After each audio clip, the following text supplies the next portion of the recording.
নমস্কার বন্ধুরা, আশা করছি আপনারা সবাই ভালো আছেন।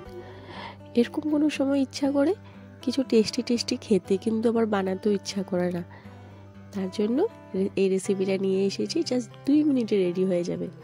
তার জন্য কিছু না, ঘরে থাকা মুড়ি অল্প নিয়ে নেবেন, অল্প ওদা হলেও চলবে।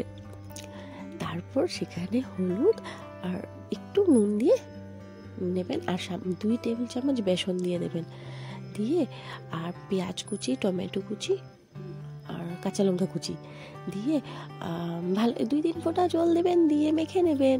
আর গরম মশলা অল্প দিয়েছি জাস্ট ফ্লেভারটা ভালো রাখার জন্য। আপনি অন্য মশলাও অ্যাড করতে পারেন, আরও মশলা যদি চান, দিয়ে একসাথে মেখে নেবেন। 2-3 ফোঁটা জল দিয়ে একটু এরকম কষলে মানে কারোর সাথে ঝগড়া হয়েছে এটার উপর রাগ উঠাবেন, একদম কষলে দেবেন। তারপর এরকমভাবে মেখে তারপর এরকমভাবে যেরকম ইচ্ছা সেরকম শেপ দিয়ে, আমি রাউন্ড করে শেপ দিয়ে পকোড়া সাইজের এরকম করে দিয়েছি। একে একে সবগুলো করে নেব। বন্ধুরা, ভিডিওটা ভালো লাগলে একটা লাইক, আর নতুন আসলে চ্যানেলে সাবস্ক্রাইব করবেন, পাশে থাকবেন।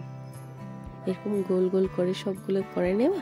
তারপর কড়াইতে তেল দিয়ে, সাদা তেল দিয়ে একে একে সব ভেজে নেব, উল্টে পাল্টে নেব।